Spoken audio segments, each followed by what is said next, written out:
So thank you all so much for joining me today on today's panel. I know we have a wonderful conversation planned in terms of both the investment community and then also the founder community. So let me just briefly introduce all of you to the crowd, and then I'm actually going to have you introduce yourself as well.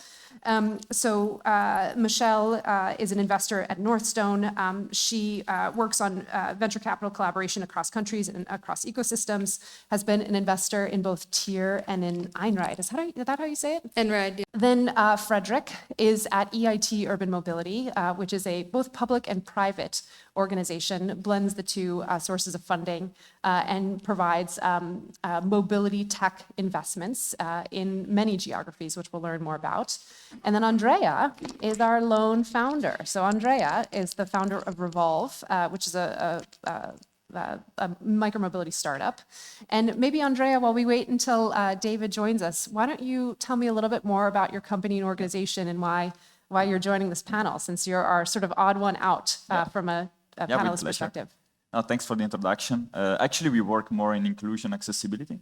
So we are trying to innovate this field, which is also quite unexplored in micromobility, by starting from the wheel. So we have reinvented the wheel. Let's say it's a foldable wheel, which allowed wheelchair users to travel by plane, by cars, any type of public and private transportation. And we entered the market with Revolve Air wheelchair, which is the world's first active wheelchair suitable as cabin luggage in a cabin of an airplane. Yeah. Amazing. And we are actually based not far from here, so near Utrecht. So we are a Dutch company. I'm personally Italian, but most of the team is from the Netherlands. Yeah. Excellent. Okay, well, thank you for joining us for this panel. So, Fredrik, I'm going to turn it over to you first, because I want you to sort of set the scene for us in terms of fundraising, the power of the ecosystem in Europe in particular. And maybe you could tell the audience a bit more about EIT Urban Mobility, what your investments are, and sort of how you're thinking about this space of the ecosystem. Yeah, so we're partly funded by the European Commission, which is kind of a luxury position to be in, because the European Union is telling us we need to invest in the urban mobility space, and EIT Urban Mobility was created around that. So some of our challenges are actually that we need to find investment objects, companies to invest in, all over what we say Horizon Europe countries. And that's kind of challenging because, as you know, the ecosystems are quite different all across Europe. Interesting, with different maturities, etc. But so we don't only target micromobility, we also target other, I'd say, areas within urban mobility, like inclusive mobility or charging or batteries, etc. Yeah. And how do you define inclusive mobility? It sounds like Andrea's startup fits under the bucket of inclusive mobility, but how is that defined? Well, yeah, I'd say compensating for where mobility sort of limits access. There are, limits to for certain populations in an urban environment. So everything from people who have disabilities to, other people who maybe for different reasons can't access the existing transport system. Excellent. And tell me, are you looking at also some social impact investing too? Meaning that as you're investing in startups, you're looking not just at what their bottom line is or what their revenues are, but also it's what, what kind of value do they have to society? So typically and that's the big challenge actually, is when we look at a startup, how do you actually define the impact that they create? What is their real impact? In the beginning, we were just looking at sort of the ESGs and which boxes do you tick. And afterwards, we're trying to get more and more, knowledgeable about it and get a good methodology to actually evaluate them afterwards. Yeah. And so it's a challenge. Yeah, I was going to say we could probably, this audience might actually be receptive to a conversation about methodology of how you quantify impacts. But speaking of impacts, I want to turn to Michelle actually. And Michelle, have you talk a little bit about what you do at Northzone, why you made those investments in Tier and oh my God, I just forgot how to say it again. Einride. Okay, yeah. That's not that hard. I should be able to get that. I like that you said impact, and now let's talk to Michelle, because Northzone is the generalist firm that invests in technologies that are returns driven, but my background is in environmental sciences and environmental economics. So I have a big background in the impact space. But yes, I'm an investor, early stage venture capital firm. I was based in our New York office for the first 3 years and then been in Amsterdam for the past few months. We've been around as a firm for 27 years, started in the Nordics, and we're now investing across Europe and the US. We typically come in seed, Series A, Series B, and can follow on through IPO. Our biggest success story is Spotify. We led the Series A, and we were the largest shareholder at IPO other than the founders. We closed 1.2 billion last year, early stage and growth. We are generalist, so the great thing about that is we can be responsive to market trends. Tier was a great example of seeing the excitement around micromobility and kind of the wave of startups that were growing in that space. 3 or so years ago, we were the first investors in Tier. We've upped our ownership. We're very involved at the current stage. With Enride, that was really about seeing the shift to electric. So Enride And autonomous, right? and autonomous. So Enride is an electric autonomous trucking company. And we saw all of the momentum around wanting to electrify fleets and the innovations that Enride was building out of Stockholm. They are focused on the electrification before the autonomous, but that was what led our investment in their Series B. Yeah, and so why did you move from New York to Amsterdam? That's a great question. I mean, I get that all the time. Yeah. So I lived in New York for almost 10 years. New York is an amazing city. If you're interested in mobility and urban planning, New York is the mecca of that in the US. It is the best designed city, in my opinion, in the United States. But it's also a very big, overwhelming city. And I spent 10 years there and I wanted to live in Europe. And I actually had the opportunity to go to London, Stockholm, Berlin, but I didn't feel excited about those cities. And I visited Amsterdam last September, and it's the capital of bikeability and urban design. And I felt that immediately when I got here. And I think that permeates so much through the culture and the experience that you have as an expat or as a resident. And so that's really what drove it. Yeah. And was there a tech connection too? Yeah, I think that the Netherlands is not the biggest tech ecosystem. The obvious places are London, but that's pretty saturated, especially with American VCs coming from transatlantic. There are too many of you? Yeah. There's way too many. And then the next obvious one is Paris, but you really have to speak French to have a great experience in Paris. Our region next to you. Yeah. So then you look at Amsterdam, you look at Lisbon, Stockholm. But from a geographic perspective, Amsterdam is so central. Yeah. And so I actually think there's a lot of untapped potential in Amsterdam to be a tech leader of Europe. And post-Brexit, I think and with COVID and work remote, there's just only more and more movement towards Amsterdam. Interesting. Okay, great. Yeah. Well, I partially asked you those questions because I want to talk about this, ecosystems and geographies. And David, David, I think that's where you fit in, right? So if I'm remembering correctly, you're an ecosystem agent for EIT Urban Mobility based out of Paris and looking for startups and companies who are in sort of France and the surrounding region. So maybe tell me a little bit about, your role, but also why you're based in Paris and why you think it's better than Amsterdam or New York for that matter, or maybe even London. LA hasn't even made the list for anybody, which I'm actually pretty offended about, but we'll talk about that later. Yes, but just around locations, I don't think there's a better place, a place better than the other in Europe at the moment. It's very interesting because it's very different, and things happening here are not happening there, but are influencing back and forth what we do all around Europe. But what's amazing is that all over Europe, it's booming. It has been booming for probably 10 years, but the 3 or 4 last years with the COVID crisis, or because of, I don't know, we are just where it's happening. It's happening also in the US, it's also happening in Asia, but I think it's moving faster with more creativity, probably even more tech in Europe than the rest of the world at the moment. So we're proud to be in Paris. We are also in Germany, and we are also very discreetly in Benelux. We're thinking about opening Spain or Italy a day or the other because we want to become truly European, which is missing. I have to be thankful and grateful to EIT Urban Mobility because these guys, they are building something very European with remote teams, with the several locations and so on. So I'm going to copy them a little bit because I think this is the right approach. And we're proud to be partners. About VID, a few of you might know VID. We are actually two things or three things at the same time, very hybrid. We are an ecosystem, but at the beginning we were an investment fund, a corporate venture, evergreen, owned by a family-owned business from France, Mobivia. Mobivia is the owner of Midas, Northzone, and ATU in Germany, and some other businesses.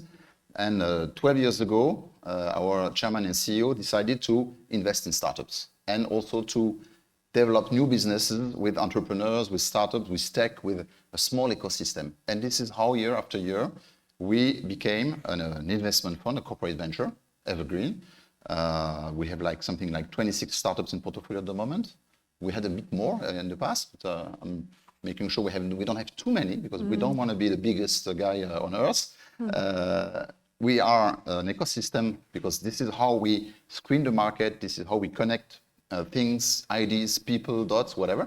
And we are also a business accelerator with a mini, tiny startup studio and a big accelerator because we are co-managing with a major partner in France, the accelerator for mobilities at Station F in Paris. And I'd love to replicate the Move Lab, which is our accelerator at Station F, maybe in Germany, maybe in the Netherlands, maybe in Copenhagen, wherever in Europe. I think we should think about having a more accelerator for mobilities or the different accelerators partnering like a network and become also part of this wonderful ecosystem that we have now in Europe with different approaches, but we have several ecosystems nurturing each other. Interesting.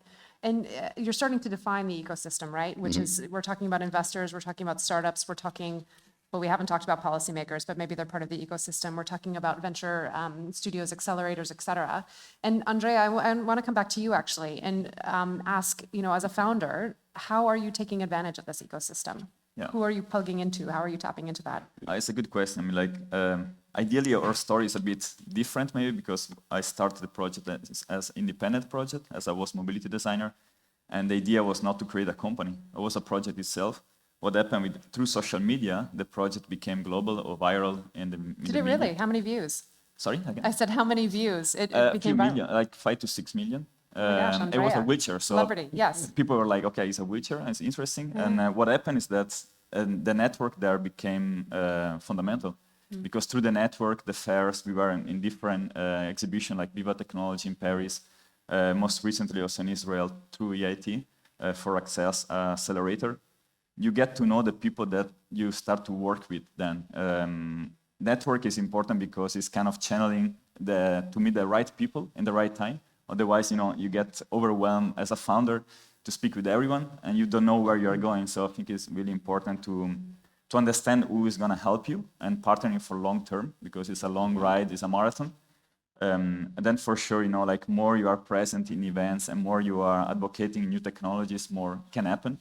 And something that we are doing is trying to always push the innovation, which is not easy in inclusion because it's an explore. So we found challenges in getting grants, for example, or entering VCs. So at the moment we are more run with angel investors or companies, corporate, also Toyota and Allianz for supporting us because they see what we can do with them. So what we are doing is working with wheelchairs, but wheelchairs connect the aviation, connect the automotive, connect the public transportation.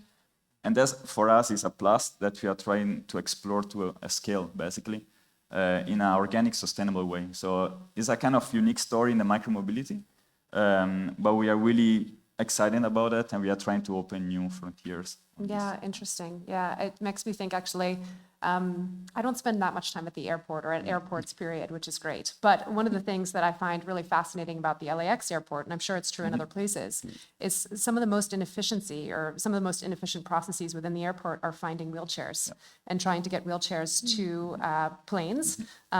They have no idea what the average wait time is for a wheelchair, have no idea mostly where wheelchairs are within the airport itself. And so, of course, from a consumer perspective, it makes it a much bigger challenge, much bigger headache to be at the airport. Yeah, I mean, most of the time I've been speaking with different airlines or even manufacturer from aviation, and there is a huge amount of cash they are losing every year for delays. Yeah. Sometimes the delays are for that reason. Yeah. Because the flight attendant has to help the wheelchair user to offboard the plane. There is a special van pick them up. Indeed, you need the service in the airport, which is extremely expensive. Every ticket of a plane costs €1 only for inclusion. So there is a lot of expenses around the Interesting. year. Okay. But then it's all things that it's nice to get to know through this project, and you start to work in the project, and you understand it's much more than the wheelchair is a complete system, ecosystem around the vehicle. That's why we are trying to pioneer in these things for helping also other startups. So we are trying to get together with startups working with inclusion, getting together to also raise more capital, raise more awareness on this field, and opening up new frontiers on that. Yeah, interesting. Makes me think of a couple of things, including a question for Fredrik. So the question I had for you, Fredrik, is really around how do you start creating this ecosystem? So Andrea's point was, if I could distill it or distill some of the points that you were making, Andrea, is that the ecosystem also has to include the consumer. And the consumer is not one person. It's not a monolith. It's a very diverse set of people. And so in kind of constructing the ecosystem, in fact, there's so many different stakeholders. So Fredrik, as you're thinking about EIT urban mobility, where do you think your place is in building that ecosystem, and how are you doing that?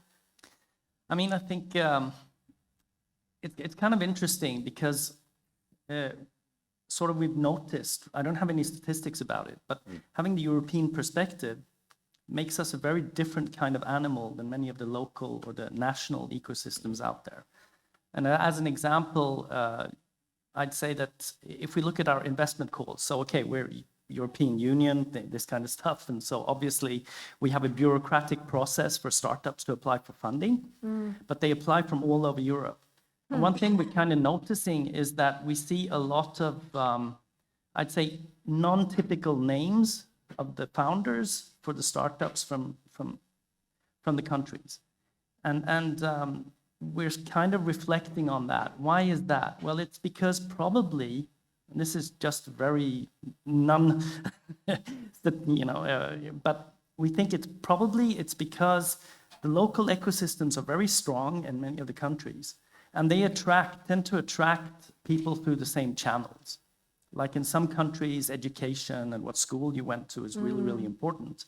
And so that funnels you to the investors and to the ecosystems. And what are the options that are open for the people who are not from that typical, local ecosystem? Well, that's where we come in, because obviously that's where they can find funding in a different kind of, I'd say, assessment, evaluation that maybe goes through the local ecosystem. Oh, okay. All right. Yeah. Well, I'm going to ask some follow-up questions. And then, Michelle, I'm going to turn to you because I want to know about your process for finding startups. So, and she's already sighing. So Fredrik, on that, so it sounds like the process you have for getting funding is partly through application, right? And so you have some sort of criteria that then startups are weighed against? Okay. And so it's meant to reduce bias. It is, yes. It is. Okay. Yeah. Can you only do that because you have public funding? I mean, what allows you to do that? I think a couple of things. I mean, I think one of the reasons is that because we have the EU flag, we feel that sort of, and sometimes we say, yeah, it's taxpayers' money. Sure. Yeah. And so we owe that to the European Union. That sounds very fluffy in investment terms, but basically what it means is that we're looking very strongly at gender bias. We're looking at other kinds of bias. We also try to we've invested in 24 countries. I mean, startups from 24 countries across Europe, which is a huge challenge because, as I said, the ecosystems are very different in maturity. And so obviously, you tend to get very high valuations, very great startups from one area and less from the other. And so it's true, we try to compensate for that in our investment committees and everything. We have a favorable bias if there's a startup that comes from a country where we haven't made any investments yet, for example. Sure. How diverse are your investor committees? We strive at having at least 50-50. Yeah, men, at women. least, yeah. And then representation from other countries, people of color. Yeah. Excellent. Super interesting to hear how the process changes somewhat when you have both public and private dollars going into an investment fund. And Michelle, especially now that you've transitioned from New York City to Amsterdam, I'm wondering what is the process that Northzone usually takes in finding startups? For sourcing. Yeah. For sourcing. I think every firm is going to be a little bit different. And so some examples that stand out to me, Insight Venture Partners is a big machine. They have all their junior investors acting like call centers, combing the ecosystem. They want to have very high coverage. There's other firms like Foundry Group out of Colorado that invests in seed funds, and then they look at all the investments those seed funds make, and they'll basically elevate some of those to Series A investments that they directly do. There's a couple different strategies. Northzone's traditional gives the junior investors a lot of agency around how we find the deals. And I've never workshopped this publicly, so work with me on this, but I liken my job a lot to dating. Oh, okay. All right. So when you're dating, you're trying to find people that like you. You have to triage, and there's a lot of different ways in which you source those leads. And so for me, it's a mix of high volume sourcing where someone's on a dating app swiping. Well, I go and look at what are early stage deals, sub $5 million rounds that have been done in the geographies I focus on that are sector-wise a good fit for Northzone. And I start to triage that and reach out to those founders. In addition to that, it's also really great to get warm introductions, right? And so you have your network of early stage funds that are either similar to you or earlier in the funnel, investing earlier than you, and you talk to them about what they're seeing, what they're investing in, and get introductions that way. The best introductions come through founders or angel investors or operators, people really on the ground that know their sectors very well and elevate to you, hey, I've been working with this person the last 3 years. They have a fantastic idea. You should talk to them. So those are the best introductions. And it's never too early to start talking to people that are kind of, creative. I like to say mavericks, like to challenge the status quo, understand a space really well, but not so well that they're stuck in the old ways of thinking. And you kind of not co-create, but you follow their journey and see how they think and what their long-term vision is, and what it is today is probably not what it's going to be in 10 years. And so going on that creative journey with them is really important. Interesting. Would you ever do an application? An application? I mean, similar to what Fredrik was talking about in terms of having a process where, people applied, like things like that. Yeah, I think it's always a balance between being very accessible and not having too much volume that, you can't pay attention to the really high value stuff. I did used to work with an impact fund that had an application process.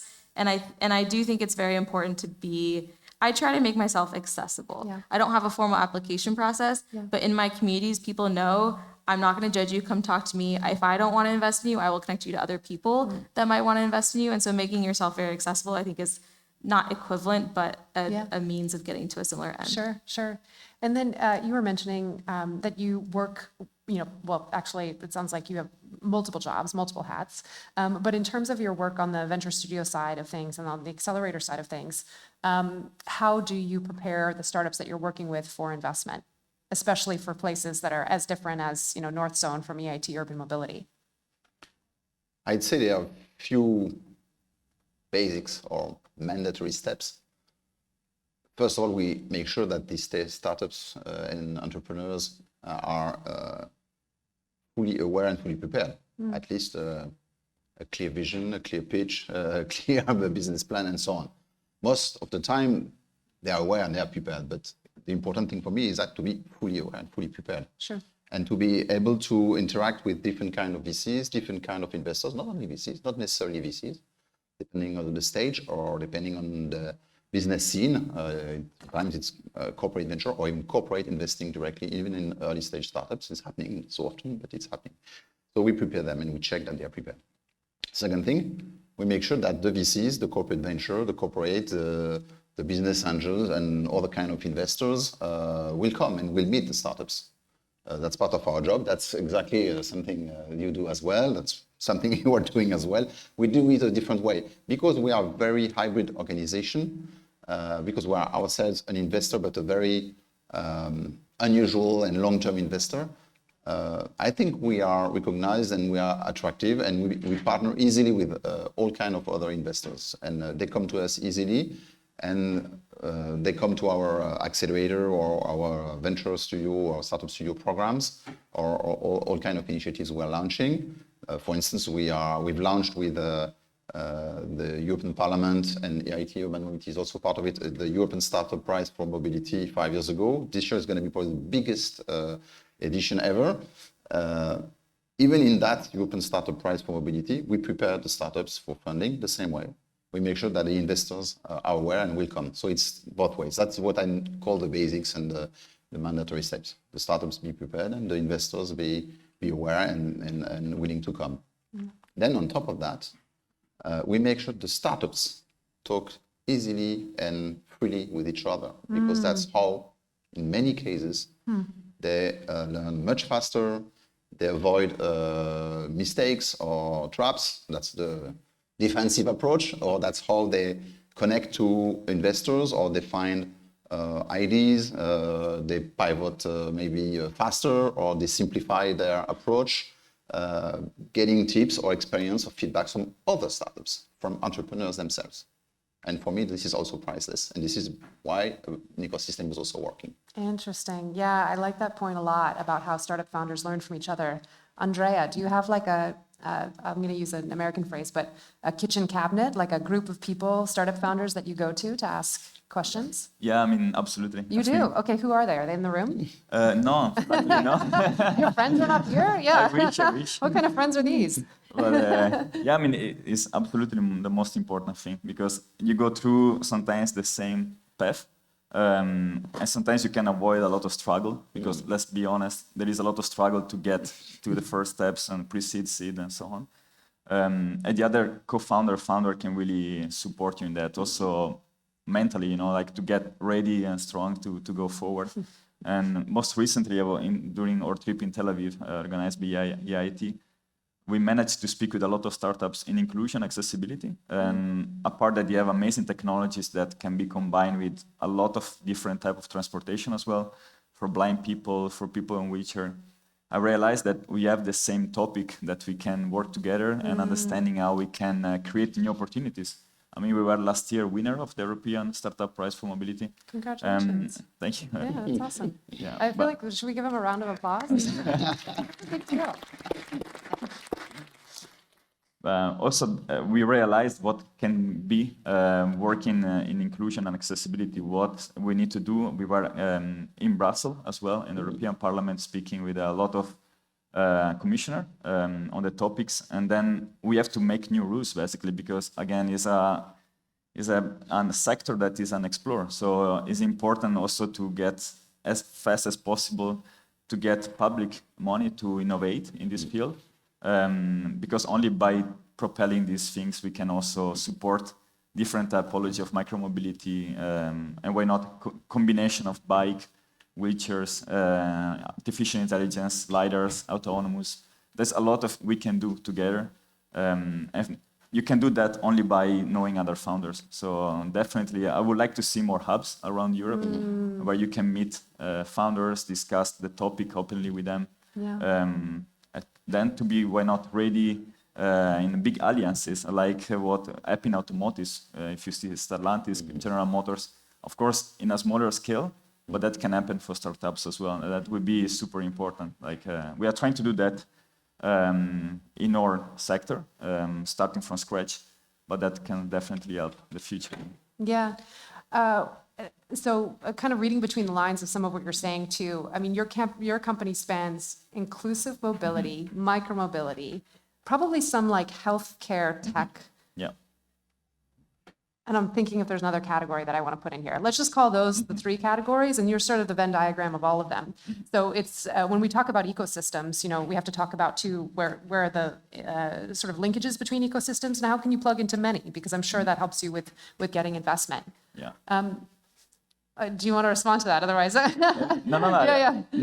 Go ahead. Don't worry. You agree? Okay, you agree. All right. So then that's going to get to my point for Fredrik, which is, so here's my concern. If you talk about just mobility tech, are you closing the ecosystem? Are you making it too small? Like, how do you think about when you're developing EIT urban mobility? It's, in some ways you could argue it's so important that you just like brand it mobility tech and say, we're focused on mobility. It helps to, center the focus. It helps to let people know why they should go to you. But in other ways, maybe it actually closes your ecosystem. So what do you think? Am I right? Am I wrong? Am I both? I think you're a little bit right. Okay. But Just a little I think bit, though. one of the reasons 10%. is that typically when we work with startups, you tend to sort of see that there are similarities between some business models, some kinds of startups, the problems they're addressing. And obviously, if they have similar problems, there's cross-fertilization between the companies.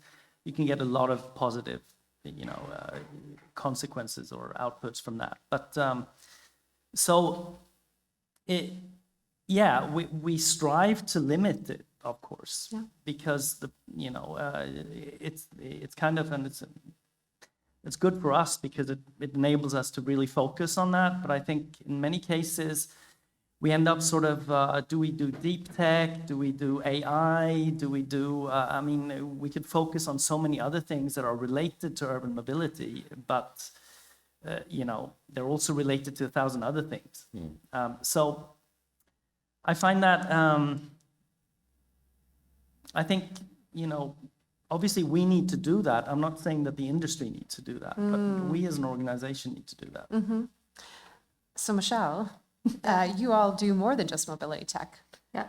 How do you address some of the, questions, I guess, that Fredrik is raising in terms of coming up with your thesis, thinking about how mobility tech fits in, and also, maybe now I'm asking too many questions in one question, but at the next part would be like, how do you actually build an ecosystem, especially across your startup founders, if you're investing in so many different types of tech? Yeah. And I think the categorization question is funny because it's, so early stage and these companies are going to go into so many different places that a category can be defined so many different ways and be so much more encompassing than the first pass. Northzone is a conviction-led firm. So when we invest, we typically are leading, looking for 15, 20% ownership. So we are very thesis-driven. We are not a fund that dictates what those sectors are ahead of time. And so we are generalists. So it's that T-shaped of being broad, but going deep on the spaces that you do want to spend a lot of time in. And so when we start to see macro shifts, that's when we start to focus our attention on, okay, a lot is happening in AI right now. A lot is happening in healthcare in the US, especially with data. A lot is happening with an energy transition. Okay, so that's the high level. Now, when we start to think about where are there big opportunities, where does it make sense from our asset model and investment opportunity, where do we want to be spending time, where do we have an unfair advantage from a network perspective, and you start to drill down into where you really want to be focused on and talking to founders in that space and doing a bit of mapping and making a conviction-led bet. We are very focused also, to your question, on ecosystem. The Northzone team is half investors, half platform and operations. We've really invested a lot in our platform team in the last few years, and so helping our founders, funneling resources to them. So we invest, but then what comes next? What comes next? We typically are on the board. We help them with hiring. We help them with advisory. We do a founder summit every year, bringing them together. Where is it? The Founder Summit this year is in Amsterdam for the first time. Good to be the host. Yes, yeah. So that's a ton of fun, and they all come together, different stages, different sectors, and there's so much they can learn from each other. Oh, you are a Series D company. Well, I'm seed stage. That's what it's going to look like in 5 years, hopefully. You're in a totally different sector, but we want to start dabbling there. There's so much value that comes from that. Interesting. And I want to ask both you this question and then also David, which is, Northzone and then Via have been like in the business of investing for a while. So how have you seen the startups, especially in the mobility space, change over that time horizon? And maybe Michelle, you could go first. Yeah, I think for us, so we invested in Tier, which is the scooter company in the first wave of excitement around scooter companies, and that's changed a lot with the decrease of capital available today. Is the, I guess, That was nice a way to very put it. political way of saying it. Yeah. And we are on the policy stage, so you fit right in. And so I think there's much more of a focus on how do you get to profitability, and that's more of a question you'll see at the early stage than you might have in 2019, 2021. And so there's a lot more creative ways to do that. I think in micromobility, for us, a big focus is on the seasonality of the product. You know, how do you stay profitable in the winter when there's much lower usage? So that's been a shift. And then a much more focus on electrification in general, just Yeah. because of the broader ecosystem investment into it and interest from customers and Climate tech and regulation, clean tech. climate tech, et cetera. Excellent. And then, David, maybe a bit of a spin on this question, though, for you. You can answer the same one, just how have startups changed, but also how have you seen it change because of the ecosystem being built? The high level, or generally speaking, the changes we've seen, so as you said, first of all, is being more focused on profitability, or at least being balanced between having huge means, huge resources, because it's about hardware or infrastructure and so on, but build the business model and have the resources to be profitable on more or less on a daily base, and then finance what's heavy and long-term, maybe on the side. That's a major change. What I see also in how the startups are evolving and how the ecosystem is evolving, I'd say it was already a lot about the environment, climate change, decarbonation. I don't know how to say that in English, but yeah. Decarbonization. You got it almost right. Yeah. Now, I'd say it's 99% about environment, decarbonization, or at least environmental issues and challenges. I think in most cases, for most of us, we would not invest now in a startup that wouldn't be at least promoting impact or something like that. That's a major change. On top of that, for most of the startups, they realize also that they're not alone. And I come back to maybe to your previous point, the umbrella story, and being maybe too focused or too narrow as a topic or as a sector. Our startups, they know, and our ecosystem knows that we are more or less in an environment with a lot of regulation. And it's probably just the beginning. On top of that, especially in Europe, but it's the same, I think, all over the world. On top of that, we are now linked to energy, electrification, and so on. I mentioned already, we're linked to urbanism, infrastructure. So we can't stay like a mobility silo and work alone, not partnering, not looking at what's happening on the side. But having said that, we have no issue at EIT Urban Mobility or for the ID building vertical initiatives. As a fund, we are in mobility, sustainable mobilities now. So it's a vertical approach. Our accelerator in Station F is a vertical accelerator, only in mobilities, and it works very well. But this accelerator is partnering with the other accelerators at Station F, the one in energy, the one in urbanism and prop tech and infrastructure, and we are partnering with other accelerators in different fields, these related fields in Europe. And if I take the European Startup Prize for Mobility, same story. This prize is now opening topics that are related to mobilities. And if I may, just for 1 minute of advertisement, for the startups listening to us or the investors listening to us, the European Startup Prize for Mobility is happening now. So if you want to apply or to tell your startups to apply, you're going to have 10 more days, I think, to apply. And you can definitely Are you applying, give Andrea? advice. Or did you? This is the one you already won. Yeah, exactly. you won Yeah. last Oh, year. okay. So we got the reigning champion of the universe over here. So Yeah. this is the happening Amazing. now. So it's just the advertisement for 1 second. What else? What kind of changes do we see in the startup ecosystem? I think I've mentioned it, and it might be obvious, but it took time, and it's just the beginning. I think our European story is happening. I think there's, and I can feel it even here today in lovely. Amsterdam, at Micromobility Europe. we have investors, entrepreneurs, of course, founders, experts, all kind of bodies, all kind of profiles from the public or the private sectors, talking to each other, launching initiatives without borders, so to speak. Sure. Without borders in Europe. And we are highly welcome when we go to Germany, to Sweden, to Portugal. I'm not going to name all the countries, even to Israel. We went there to EcoMotion recently. It's amazing how it has changed in the last 5 years. Yeah. I think the COVID helped a lot because we couldn't travel and we couldn't talk to each other for a while or through video, which is great, but there's lots of limits. So that's, I think, another change. And our startups are now probably, they are still very national for most of them. But at the beginning, even at the beginning of their vision and process and project, they have in mind that sooner or later they might become European or they might partner with European guys and not only French or Belgium or Swedish or whatever.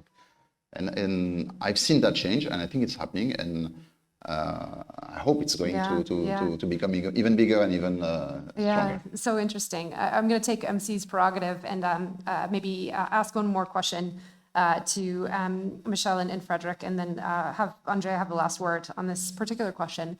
But something you said just made me think about how we talk a lot about city-states and how, like, you know, in Horus especially, but, you know, this is my feeling as well, we're moving into the decade, the century, whatever, the millennium of cities interacting with each other and really, like, not thinking as much about national boundaries, but much more thinking about having both, I would say, economic ties and then also political and policy ties to other cities.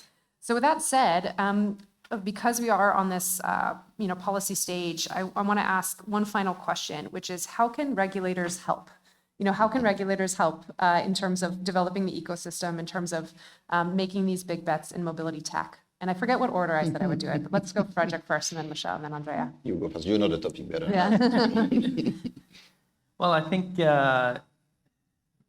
obviously one of our tasks and one thing that the regulators really need to account for is to look at the learnings and the best practices out there and actually use those, listen to those, and apply them within their own cities, their own urban environments. I think that, you know, we have so many examples in Europe now of different models of implementing micromobility solutions, you know, super blocks in Barcelona, all these kind of things where regulators were key in you know, enforcing that to happen. And the biggest mistake we're doing now, I think, and for many of the regulators, is that they're only looking at their specific case. That's happening in Stockholm, for example. It's happening in, you can see it in one city after the other where they're making decisions where they're not listening to, you know, best practice examples of what have been implemented and the success stories out there. Yeah. So I think, yeah, we should be more of like prophets of positive implementations, positive solutions, promoting positive startups who have achieved significant change. Yeah, significant and impact. also be a follower. You know, you don't have to lead in everything, Yeah. especially if it's a bad idea. Yeah. Copy good ideas, don't Yes. lead with bad ideas. Excellent. Michelle, what do you think? Yeah, well, I laughed when you asked because we're investors in Tier and Amsterdam doesn't allow. Which is so annoying, by the way. Actually, like trying to get a rental bike here could have been easier. I'm just saying for people in Amsterdam. No Okay. comment. Yeah.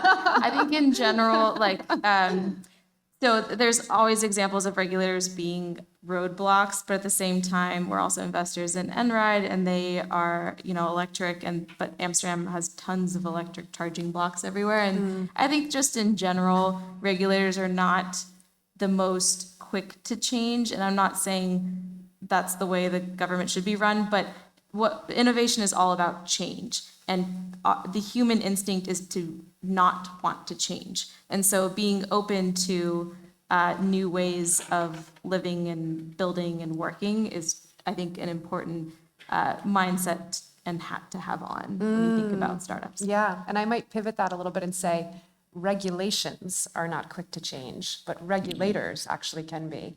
And having had been in city government and inheriting like hundreds of years of terrible decisions and then trying to figure out what to do with them, it can be sometimes almost more challenging to leap through those hoops than looks on the outside. So Andrea, final point to you, how can regulators help? I think, it's a good topic because, I mean, as a founder, you start with a dream or a mission, which is nice to envision. But then when you go almost at the end of the product development, then you face there is so many regulations you have to face, especially if you go to urban context. But that regulation can create new businesses, opportunities, or partnerships, and so on. So at the end, as a founder, you have to be ready to pivoting the business based also on regulation, on countries. Also, we were mentioning before, Europe is really strong together in that side. Of course, if you go to North America, it's another thing, or Asia is another thing. And if you work with inclusion, there is so many regulation, even more than a car in the automotive industry. So you have to really almost tailor-made the company around that, and building strong relationship, getting feedbacks, and is extremely expensive. So especially if you are an early stage, you don't have the capital to actually work the product in that level that can enter the market.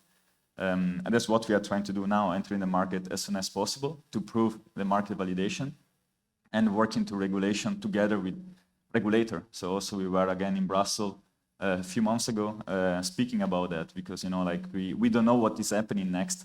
And if we are in the discussion, then it's easier, not only for us, but for everyone that is going to start a new venture.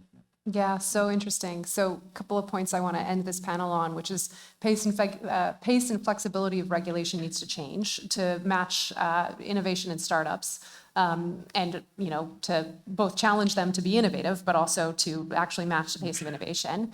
And second, bringing innovators to the table in terms of regulation, if you can.